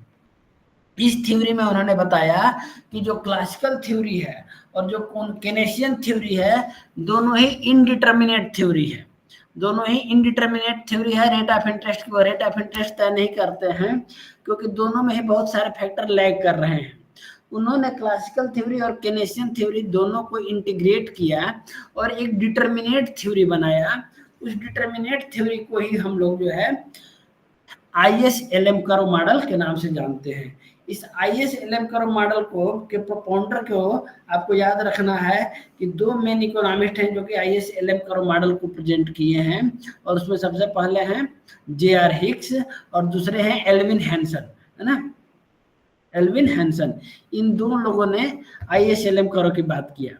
अब ISLM कर्व क्या है भाई, तो नाम से ही जैसा कि क्लियर है, IS stands for investment saving. IS stands for investment saving, while LM stands for liquidity preference and M for money supply. तो IS का मतलब है इन्वेस्टमेंट सेविंग, और हमने कल ही आपको पढ़ाया था कि ये इन्वेस्टमेंट सेविंग का कॉन्सेप्ट के द्वारा रेट ऑफ इंटरेस्ट का डिटर्मिनेशन किसने दिया था, क्लासिकल इकोनॉमिस्ट ने। तो IS का जो कॉन्सेप्ट लिया गया है वो क्लासिकल थ्योरी से लिया गया है, जबकि अभी जस्ट आपने पढ़ा LM थ्योरी।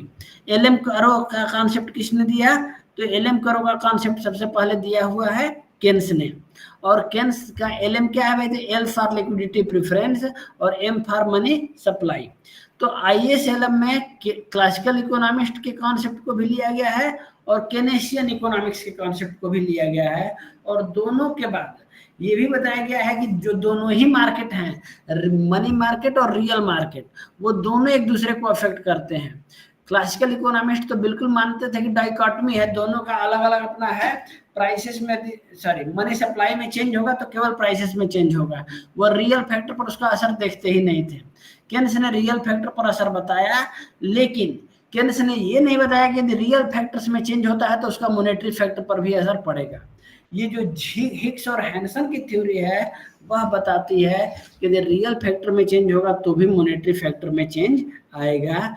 यह जो है modern theory of rate of interest है, या modern theory of macro economics है, जो कि कई सारी चीजों को एक साथ डिटरमाइन करता है। इसी को बोलते हैं ISLM थ्योरी। तो जरा ध्यान से देखिएगा। सबसे पहले हम बात करेंगे IS कर्व की। IS नाम से क्लियर है, I for investment, S for saving. IS curve किस थ्योरी से लिया गया है, क्लासिकल थ्योरी से। LM कर्व किस थ्योरी से लिया गया है, केन्स के लिक्विडिटी प्रेफरेंस थ्योरी से। और इन दोनों को मिला करके एक जो है कि एडिक्वेट और डिटर्मिनेट थ्योरी ऑफ इंटरेस्ट बनाया गया है। तो अब आते हैं सबसे पहले IS कर्व पर। आईएस कर्व पर आते हैं तो आईएस कर्व के बारे में देखिए, आईएस का नाम से तो क्लियर ही है, इन्वेस्टमेंट सेविंग। आईएस कर्व क्या शो करता है भाई, तो it shows the various rates of interest at different level of income where investment is equal to saving. बहुत अच्छे से याद कर लेना है। जो आईएस कर्व है वह क्या शो करता है, तो IS curve shows the different combinations of rate of interest and income level at which saving is equal to investment. तो आईएस कर्व के डिफरेंट पॉइंट्स पर जो आईएस कर्व बनता है, एक डाउनवर्ड स्लोपिंग कर्व बनेगा, उस पर एक्स एक्सिस पर हम लेते हैं इनकम लेवल, वाई एक्सिस पर लेते हैं रेट ऑफ इंटरेस्ट, और सेविंग और इन्वेस्टमेंट के जो कर्व बनते हैं उनको मिला करके आईएस कर्व एक डाउनवर्ड स्लोपिंग कर्व बनता है। IS curve is a downward sloping curve, और वह जो है दिखाता है कि जो रियल मार्केट है वह इक्विलिब्रियम में उसका इक्विलिब्रियम हम दिखा सकते हैं आईएस कर्व के द्वारा। ध्यान दीजिएगा, the IS curve tells us what will be the various rate of interest at different level of income given the investment demand curve and the family of saving curve at different level of income. On the other hand, from Keynes formulation, the LM curve is obtained from a family of liquidity preference curve corresponding to various income levels together with the given stock of money supply. This is because as the level of income increases, people would like to hold more money under the transaction motive. तो IS curve कैसा बनता है, IS curve एक downward sloping curve बनेगा। देखिए आप IS curve यहाँ पे आप देखिए कि आईएस कर्व जो है वो एक डाउनवर्ड स्लोपिंग कर्व है। इस आईएस कर्व में एक्स एक्सिस पर हम लोग लेते हैं इनकम लेवल और वाई एक्सिस पर लेते हैं रेट ऑफ इंटरेस्ट। इस आईएस कर्व के डिफरेंट पॉइंट्स पर, जैसे कि यहाँ ए बी सी डी सब पॉइंट लिए गए हैं, इन डिफरेंट पॉइंट पर आप देखेंगे तो जहाँ जितना सेविंग है उतना ही क्या है, इन्वेस्टमेंट है। Saving is equal to investment है, और इस आईएस कर्व एक डाउनवर्ड स्लोपिंग कर्व बनता है। आईएस कर्व को जस्ट यही डिफिनेशन देना है कि IS curve shows the various combinations of rate of interest and level of income at which saving is equal to investment. IS curve classical economist की थ्योरी से लिया था हिक्स और हैंसन ने। आईएस कर्व के बाद अब एक कॉन्सेप्ट हमको समझना है और वो है एलएम कर्व का। अच्छा, एक दो चीजें और पहले देख लेंगे आईएस कर्व के बारे में, ठीक है। ये डेफिनेशन तो आपको याद हो गई होगी कि IS curve depicts the various combinations of level of interest and income at which intended saving equal investment goods market is in equilibrium. Since with the increase in income the saving curve shift to the right. जब income बढ़ता है और saving curve rightward shift हो जाता है, it's intersection with the investment demand curve lower the rate of interest and the level of income and rate of interest are inversely related. This is the IS curve slopes downward. तो ये बात हम आपको पहले भी बताए हैं कि जो इन्वेस्टमेंट है उस इन्वेस्टमेंट में और लेवल ऑफ इनकम में आप देखिए कि अपोजिट रिलेशन है, और इसके कारण इंटरेस्ट रेट और इन्वेस्टमेंट में, और उसके कारण IS कर्व डाउनवर्ड स्लोपिंग बनती है। दूसरी बात यह है कि आईएस कर्व कितना स्टीप होगी या कितनी फ्लैट होगी, ये डिपेंड भी करता है किस फैक्टर पर, तो steepness of IS curve depends upon the elasticity of investment demand to the changes in the rate of interest.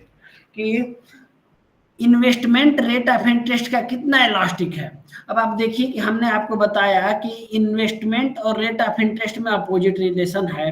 कल से ये बात आपको बता रहा हूँ कि रेट ऑफ इंटरेस्ट और इन्वेस्टमेंट में अपोजिट रिलेशन है।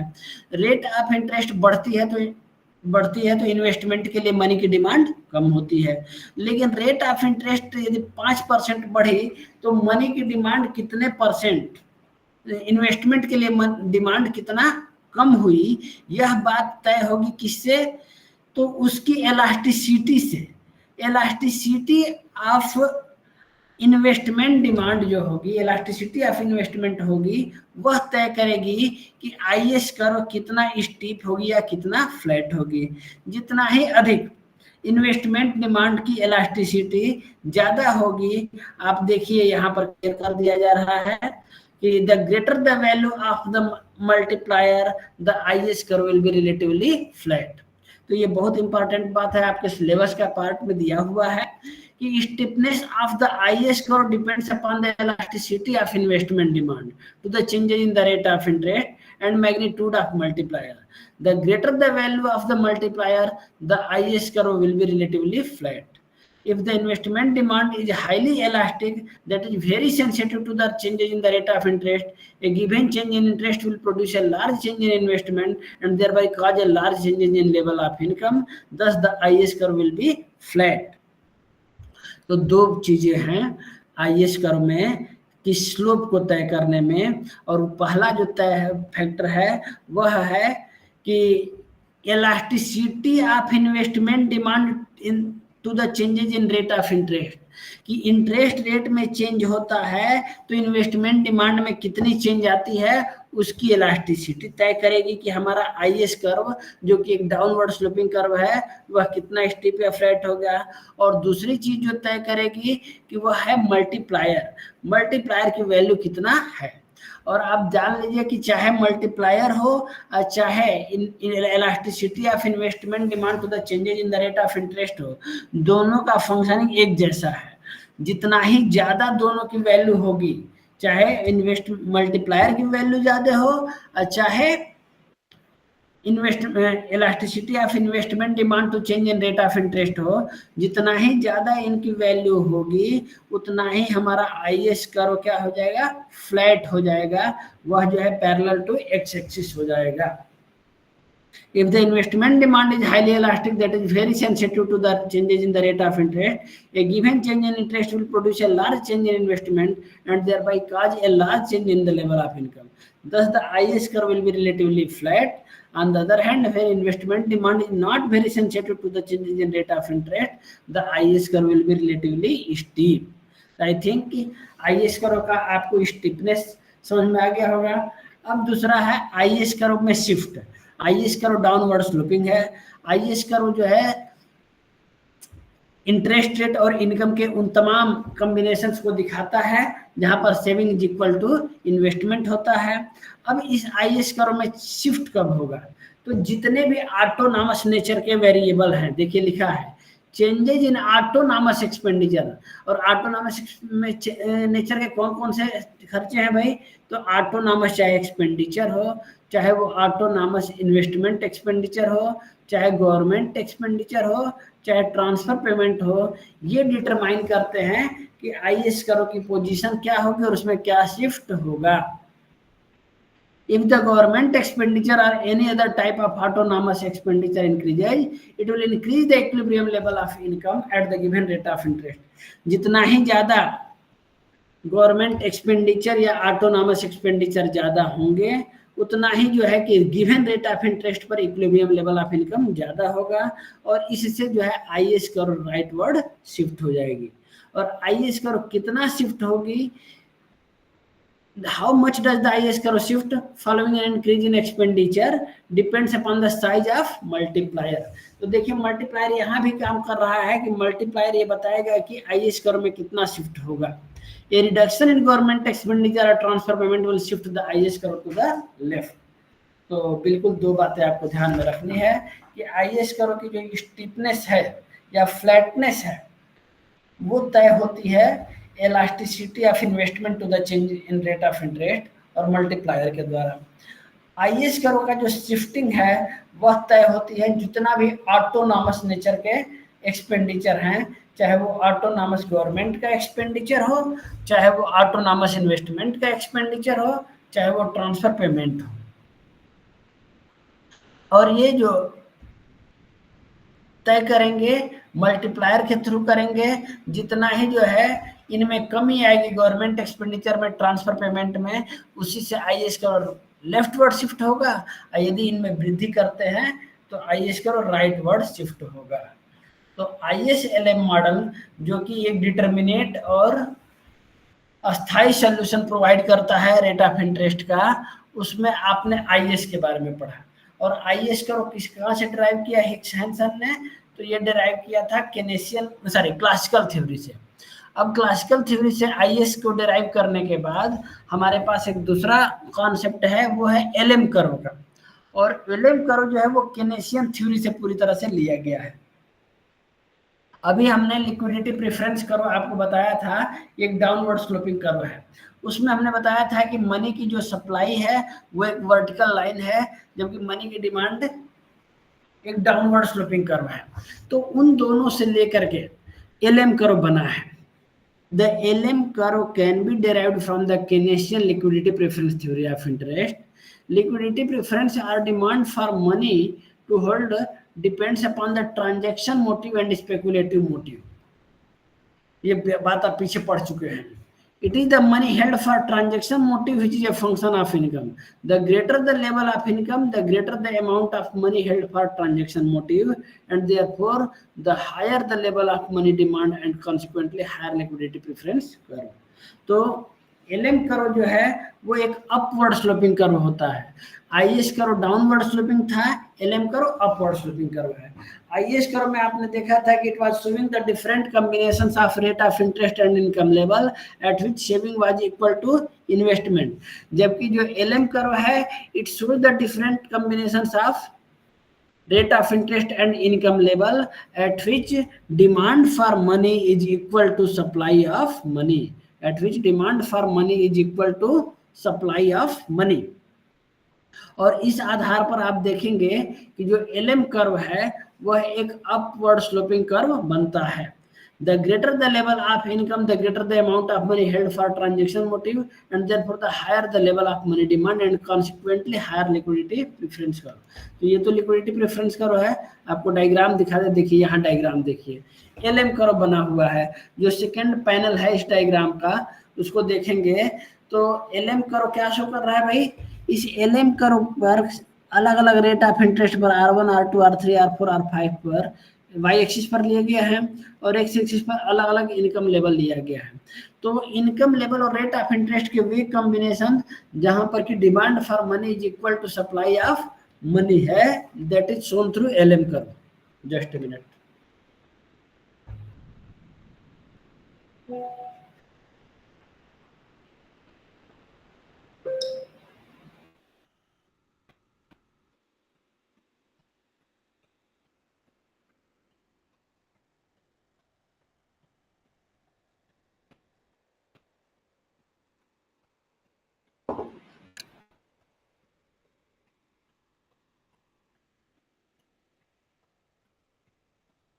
तो this is the LM curve. LM curve एक अपवर्ड स्लोपिंग कर्व है जो कि दिखा रही है कि अलग अलग रेट ऑफ इंटरेस्ट और इनकम के वो कॉम्बिनेशंस को दिखा रही है जहां पर कि demand for money is equal to supply of money है। ये जो एलएम कर्व है इसकी देखिए यहाँ बताया गया है कि LM curve depicts the set of all level of income and interest rate at which money supply equals money demand। तो ये है एलएम कर्व जो कि केनेशियन थ्योरी से ली गई है और यह दिखाती है as income increases liquidity preference curve outward shift होगी। तो वहां से एक लाइन आप ये समझ सकते हैं कि जब मनी की सप्लाई बढ़ जाएगी तो एलएम कर्व राइटवर्ड शिफ्ट हो जाएगी, और जब मनी की सप्लाई घट जाएगी तो एलएम कर्व लेफ्टवर्ड शिफ्ट हो जाएगी। यहाँ देखिए ये जैसे हमने आईएस कर्व का स्लोप और पोजीशन समझ लिया था, वैसे ही अब हमको एलएम कर्व का भी स्लोप और पोजीशन समझ लेना है। LM curve slopes upward to the right, clear होगा आपको। This is because with higher level of income, demand for money, that is the liquidity preference curve, is higher, and consequently the money market equilibrium, that is the equality of the given money supply with liquidity preference curve, occurs at a higher rate of interest। This implies that the rate of interest varies directly with income। तो rate of interest very directly with income ये कब है, जबकि हम money की demand और money की supply को लिए हुए हैं दिखा रहे हैं। तब एलएम कर्व का शिफ्टिंग कैसे होगा भाई, तो LM curve is drawn with a given stock of money supply, मैंने पहले ही आपको बताया। Therefore when the money supply increases given the liquidity preference function, it will lower the rate of interest at the given level of income. This will cause the LM curve to shift down to the right. तो पहली line आपको याद रखना है, यदि money supply बढ़ जाती है तो एलएम कर्व राइटवर्ड शिफ्ट हो जाएगी। On the other hand, if money supply is reduced given the liquidity preference or money demand function, it will raise the rate of interest at the given level of income and therefore cause the LM curve shift to the left. तो आपको याद हो जाना चाहिए कि जो LM curve है उसमें लेफ्ट राइट और लेफ्ट होना बहुत इजी है। LM कर्व में राइट वर्ड तब शिफ्ट हो जाएगा जबकि मनी सप्लाई बढ़ जाए और LM कर्व लेफ्ट वर्ड तब शिफ्ट हो जाएगा जबकि मनी सप्लाई घट जाएगा। दूसरा, ये तो पहला रीजन था। LM कर्व में के शिफ्ट होने का एक दूसरा रीजन है, वो है मनी का डिमांड भी। The other factor which causes shift in LM curve is the change in the liquidity preference money demand function for a given level of income. लेकिन इसका प्रभाव उल्टा होता है। मनी सप्लाई बढ़ रही थी तो LM कर्व राइट जा रहा था। मनी की डिमांड बढ़ेगी, जो केन्स के टर्म में लिक्विडिटी प्रेफरेंस बढ़ेगा, तो मनी की डिमांड या लिक्विडिटी प्रेफरेंस बढ़ेगा तो इससे लेफ्ट वर्ड शिफ्ट होगा LM कर्व में, और मनी की डिमांड में डिक्लाइन होगी तब जो है कि there will be rightward shift in LM curve. Increase in money demanded, that is liquidity preference for a given level of income will cause leftward shift in LM curve, जबकि decline in money demand यानी liquidity preference for a given level of income है तो this will cause rightward shift in LM curve. तो LM curve में rightward और leftward का जो shift है वह सिंपल सी बात है कि वो डिपेंड करता है डिमांड फॉर मनी पर और सप्लाई ऑफ मनी पर। सप्लाई ऑफ मनी से सीधा है, सप्लाई बढ़ी तो राइट वर्ड शिफ्ट, सप्लाई घटी मनी की तो लेफ्ट वर्ड शिफ्ट। लेकिन डिमांड फॉर मनी से अपोजिट है, डिमांड फॉर मनी बढ़ा तब जो है लेफ्ट वर्ड शिफ्ट और डिमांड फॉर मनी घटा तो राइट वर्ड शिफ्ट। ये तो था LM कर्व का शिफ्टिंग। LM कर्व जो कि एक अपवर्ड स्लोपिंग है, वह कितना स्टीप होगी या कितना फ्लैट होगी या इसका स्लोप कितना होगा, यह भी कुछ बातों पर डिपेंड करता है। तो अब देखिए यहाँ लिखा है the greater the extent to which demand for money increase with increase in income, the higher the rate of interest and consequently steeper the LM curve. In other words, higher the elasticity of demand for money to changes in income, steeper is the LM curve. जब income बढ़ता है तो demand for money भी बढ़ता है, हमने आपको शुरू में ही बताया था, ठीक है। The greater the extent to which demand for money increases with the increase income the higher the rate of interest and consequently steeper the LM curve. तो जब जो है डिमांड फॉर मनी बढ़ेगा तो रेट ऑफ इंटरेस्ट भी बढ़ेगा, और rate of interest जब बढ़ेगा तो जो LM कर्व है वह ज़्यादा स्टीपर होगी, वह ज़्यादा वर्टिकल की तरफ बढ़ेगी, वह ज़्यादा स्टीपर होगी। In other words the higher the elasticity of demand for money to changes in income steeper is the LM curve, जबकि lower is the elasticity of demand for money with respect to rate of interest होगा तो LM curve steeper हो जाएगा। तो यहाँ ये ध्यान रखना है कि जो LM कर्व की स्टीपनेस है या फ्लैटनेस है वह डिपेंड करता है कि जो मनी की डिमांड की जा रही है with respect to rate of interest वह कितनी इलास्टिसिटी है। इंटरेस्ट ज़्यादा है और मनी की डिमांड, इंटरेस्ट में ज़्यादा चेंज हुआ, मनी की डिमांड में कम चेंज हो गया तो इलास्टिसिटी कम है। तो इलास्टिसिटी कम है तो जितना ही जो है कि कम है इलास्टिसिटी उतना ही LM कर्व स्टीपर हो जाएगा, और जितना ही इलास्टिसिटी ज़्यादा है उतना ही LM कर्व फ्लैटर हो जाएगा। तो ये हो गया LM कर्व का स्लोप या स्टीपनेस। अब जो है हम लोगों ने क्लासिकल देखिए, अब हम लोग फाइनल आज के टॉपिक पर पहुंच रहे हैं। कल हम लोगों ने क्लासिकल थ्योरी में रेट ऑफ इंटरेस्ट का डिटर्मिनेशन देखा था, जहां की saving was equal to investment. उसके बाद हम लोगों ने केन्स की थ्योरी में देखा था, जहां की मनी की demand is equal to money की सप्लाई थी। मनी का डिमांड करो जो था वो डाउनवर्ड स्लोपिंग लाइन था, जबकि मनी का सप्लाई करो एक वर्टिकल लाइन था। ये दोनों ही थ्योरी को इंटीग्रेट करके सिंथेसिस से, इन दोनों थ्योरी के सिंथेसिस से बना दिया था IS-LM कर्व हिग्स और हैंसन ने। अब और हिग्स और हैंसन ने जो IS-LM दिया, उस IS-LM का जहां इंटरसेक्शन हो जाएगा वहीं पर जो है इक्विलिब्रियम रेट ऑफ इंटरेस्ट तय हो जाएगी।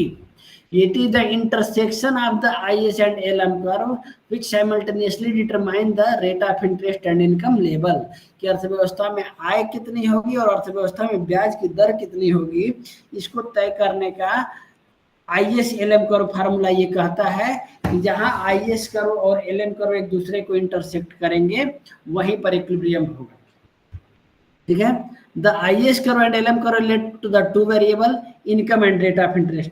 ध्यान नहीं दीजिएगा, चाहे IS कर्व हो चाहे LM कर्व हो, दोनों में ही एक्स एक्सिस पर इनकम लेवल लिया गया है और दोनों में ही वाई एक्सिस पर रेट ऑफ इंटरेस्ट लिया गया है, और दोनों ही IS कर्व क्या दिखा रहा है, तो रेट ऑफ इंटरेस्ट और इनकम लेवल के वो कॉम्बिनेशन जहां पर कि saving is equal to investment है, यानी कि वो गुड्स मार्केट का इक्विलिब्रियम दिखा रहा है। दूसरी तरफ LM कर्व क्या दिखा रहा है भाई, तो रेट ऑफ इंटरेस्ट और इनकम के वो कॉम्बिनेशन जहां की demand for money is equal to supply of money है, तो वह क्या दिखा रहा है, वह मनी मार्केट का इक्विलिब्रियम दिखा रहा है। हिग्स हैंसन का कहना था कि दोनों में से अकेला कोई भी इक्विलिब्रियम रेट ऑफ इंटरेस्ट को नहीं दिखा सकता है। इक्विलिब्रियम रेट ऑफ इंटरेस्ट तब होगा जबकि दोनों का हम लोग इंटरसेक्शन दिखाया जाए। तो income and the rate of interest is determined together at the equilibrium rate of interest are therefore determined together at the point of intersection of these two curves. तो अब आप सिंपली देख लीजिए, यही है IS कर्व जो कि एक डाउनवर्ड स्लोपिंग कर्व है और LM कर्व एक अपवर्ड स्लोपिंग कर्व है। IS कर्व एक तरह से गुड्स मार्केट के इक्विलिब्रियम को दिखा रहा है और LM कर्व मनी मार्केट के इक्विलिब्रियम को दिखा रहा है। LM कर्व में शिफ्ट हो रहा था मनी की डिमांड और मनी की सप्लाई में चेंज होने के कारण, IS कर्व में शिफ्ट हो रहा था जबकि एग्रीगेट डिमांड में चेंज हो रहा था। एग्रीगेट डिमांड बढ़ रहा था तो IS कर्व राइटवर्ड जा रहा था, एग्रीगेट डिमांड घट रहा था तो aggregate demand IS curve left की तरफ जा रहा था। दूसरा IS कर्व का जो स्टीपनेस फ्लैटनेस था वो आपको हमने बता दिया था कि जो इन्वेस्टमेंट के लिए डिमांड की जा रही है वह रेट ऑफ इंटरेस्ट से कितना इलास्टिक है उसके आधार पर जो है इसका स्टीपनेस फ्लैटनेस तय हो रहा था। अब जो है IS और LM कर्व जहां एक दूसरे को इंटरसेक्ट करेंगे वहीं इक्विलिब्रियम रेट ऑफ इंटरेस्ट तय होगी, और इस रेट ऑफ इंटरेस्ट में तभी कोई चेंज होगा जबकि IS और LM कर्व में या तो स्टीपनेस फ्लैटनेस में चेंज आए, उनके स्लोप में चेंज आए, या फिर उनमें शिफ्टिंग हो। और हमने दोनों ही बताया आपको कि IS कर्व का शिफ्ट स्लोप कब चेंज होगा और शिफ्टिंग कब होगी, उसी तरह से LM कर्व का स्लोप कब चेंज होगा और शिफ्टिंग कब होगी।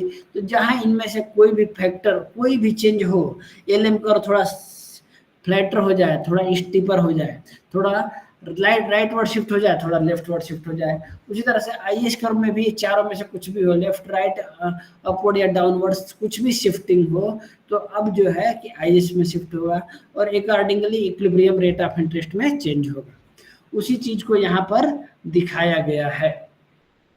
Effect of changes in supply of money on the rate of interest and income level. ये देखिए ओरिजिनल इक्विलिब्रियम पॉइंट E पर था, अब जो है कि मनी की सप्लाई बढ़ गई, जैसे ही मनी की सप्लाई बढ़ गई तो नया जो कर्व है मनी सप्लाई को दिखाने वाला LM कर्व वो LM से शिफ्ट होकर के LM1 पर बन गया, और LM1 पर जाते ही रेट ऑफ इंटरेस्ट क्या हो गया, घट गया। जबकि यदि मनी की सप्लाई घट जाए तो मनी की सप्लाई जैसे ही घट जा रही है वैसे ही रेट ऑफ इंटरेस्ट आप देखिए कि हायर रेट ऑफ इंटरेस्ट पर जाकर के इक्विलिब्रियम हो रहा है। तो इसलिए जो है कि दिखा रहा है कि LM कर्व की जो शिफ्टिंग है उसका जो है कि मनी की सप्लाई और रेट ऑफ इंटरेस्ट पर क्या असर पड़ रहा है। दूसरे डायग्राम में हम लोग देखेंगे कि यदि LM कर्व को हम कांस्टेंट रखें और IS कर्व में शिफ्ट हो जाए, IS कर्व में शिफ्टिंग हमने बताया कि एग्रीगेट डिमांड में चेंजेस होने के कारण होता है। तो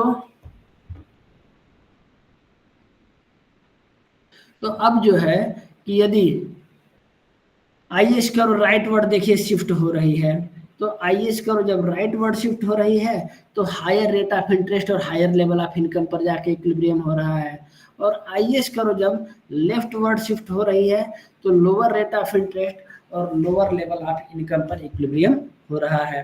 तो इस तरह से आप देख सकते हैं कि IS कर्व और LM कर्व के शिफ्टिंग के द्वारा रेट ऑफ इंटरेस्ट में चेंज हो रहा है। यहाँ पर एक और चीज ध्यान देने की बात यह है कि इनमें कब फिस्कल पॉलिसी और कब मॉनेटरी पॉलिसी इस कोई भी यदि इकोनॉमी में प्रॉब्लम आती है, फुल एम्प्लॉयमेंट से कम लेवल ऑफ इनकम रहता है, तो फुल एम्प्लॉयमेंट पर ले जाने के लिए कब फिजिकल पॉलिसी कारगर होगी, कब मॉनेटरी पॉलिसी कारगर होगी, उस बात को भी ये क्लियर करता है। The ISLM model increases the income, national income is less than the Keynes model. एक बहुत महत्वपूर्ण बात है कि in the ISLM model increase in national income is less than Keynes model. Keynes model में जितना जो है नेशनल इनकम में इंक्रीज हो रही थी उसकी तुलना में इसका कम होता है। क्यों भाई? This is because Keynes in his simple multiplier model assumes that investment is fixed and autonomous. उन्होंने केवल ऑटोनॉमस इन्वेस्टमेंट के लिए बात किया था, whereas ISLM model takes into account the fall in private investment due to the rise in interest rate, and that takes place with the increase in government expenditure. That is, increase in government expenditure crowds out some private investment. तो यहाँ पर ही हम जो है एक बात का complete करके आपको फिर यहाँ सेशन रोकेंगे कि देखिए जो केनेशियन मॉडल था, उस केनेशियन मॉडल में जो इंक्रीज इन इनकम हो रहा था वह ज्यादा हो रहा था, इन मल्टीप्लायर का इफेक्ट हो रहा था और इंक्रीज इन इनकम ज्यादा हो रहा था। लेकिन जो हिक्स हैंसन का मॉडल है, उस हिक्स हैंसन के मॉडल में क्राउडिंग आउट होती है। क्राउडिंग आउट क्या है भाई? तो यदि गवर्नमेंट का एक्सपेंडिचर बढ़ गया है तो गवर्नमेंट ज्यादा फंड का यूज कर ली, तो अब प्राइवेट सेक्टर को हायर रेट ऑफ इंटरेस्ट पर लोन मिलेगा इन्वेस्टमेंट के लिए, और इसलिए प्राइवेट सेक्टर जो है इन्वेस्टमेंट करने के लिए डिस्करेज होगा, और इसके कारण जितना इंक्रीज होने चाहिए थे नेशनल इनकम में उतना इंक्रीज नहीं होगी। This will be lesser increase in national income. तो ये है ISLM मॉडल। अब देखिए यहाँ पर, अब देखिए यहाँ पर गवर्नमेंट एक्सपेंडिचर हो रहा है डेल्टा जी अमाउंट में। हमने बताया कि IS करो की शिफ्टिंग कब हो रही है भाई? तो जब एग्रीगेट डिमांड बढ़े। एग्रीगेट डिमांड के कौन कौन से कंपोनेंट हैं? तो consumption demand, investment demand, government demand और एक्सटर्नल। तो यहाँ गवर्नमेंट सेक्टर, यदि एक एग्जांपल हमने लिया है कि गवर्नमेंट सेक्टर जो है कि खर्चे बढ़ाती है, तो जब गवर्नमेंट सेक्टर बढ़ाती है खर्चे, तो जो इनकम इंक्रीज हो रहा है वह केवल Y1 से लेकर के Y2 तक हो रहा है, जबकि यही केनेशियन मॉडल में जो इंक्रीज होता है वो ज्यादा होता है। उसी तरह से यदि आप देखें तो यदि टैक्स का रेट कम किया जाए, तो टैक्स का रेट कम करने से भी फिर जो है IS करो राइटवर्ड शिफ्ट हो रहा है, और उसमें भी आप देखेंगे कि जो टैक्स के कट होने के कारण जो नेशनल इनकम बढ़ रही है वह थोड़ा ही बढ़ रही है इन कंपेरिजन टू केनेशियन मॉडल। तो ये तो था आज तक का, आज के लेक्चर की बातें। इनमें यदि आपको कुछ पूछना हो तो पूछ लीजिए। आज की क्लास में हमने डिस्कस किया जो क्लासिकल थ्योरी को आपको रिवाइज किया। केनेशियन थ्योरी जो इनकम एंड एम्प्लॉयमेंट की थी उसमें 2 सेक्टर, 3 सेक्टर, 4 सेक्टर की बातें हमने किया था, और उसको 2 सेक्टर के लिए इन्वेस्टमेंट मल्टीप्लायर बताया था, 3 सेक्टर के लिए government expenditure and tax multiplier बताया था, और 4 सेक्टर के लिए export multiplier, foreign investment multiplier, या उसको बोलते हैं KF से बोलते हैं, फॉरेन इन्वेस्टमेंट मल्टीप्लायर, थोड़ा सा नाम उसका भूल रहा है, ये बताया। उसके बाद से जो है आपको हमने बताया केन्स का डिमांड फॉर मनी का। केन्स का डिमांड फॉर मनी के 3 काजेज होते हैं। उन 3 काजेज में जो है कि सबसे important causes speculative demand for money है, जो कि रेट ऑफ इंटरेस्ट से इनवर्सली रिलेटेड है। उसको दिखाते हुए हमने जो है कि केनेशियन थ्योरी में रेट ऑफ इंटरेस्ट को डिटरमाइन किया। कल ही हम लोगों ने क्लासिकल थ्योरी में रेट ऑफ इंटरेस्ट का डिटर्मिनेशन देख लिया था। उन दोनों को मिला करके हिक्स और हैंसन ने अपना ISLM मॉडल दिया था। उस ISLM मॉडल में हमने IS लिया था, क्लासिकल वर्जन थे, और LM केनेशियन वर्जन से, तो उससे पूरा रेट ऑफ इंटरेस्ट दिखाया। और उसमें चेंज कब आएगा? जब IS और LM में चेंज आएगा, तो ISLM के स्लोप में कब चेंज आएगा और शिफ्टिंग कब होगी, ये बात बताया आपको। अब आपका कोई क्वेश्चन हो तो बताइए।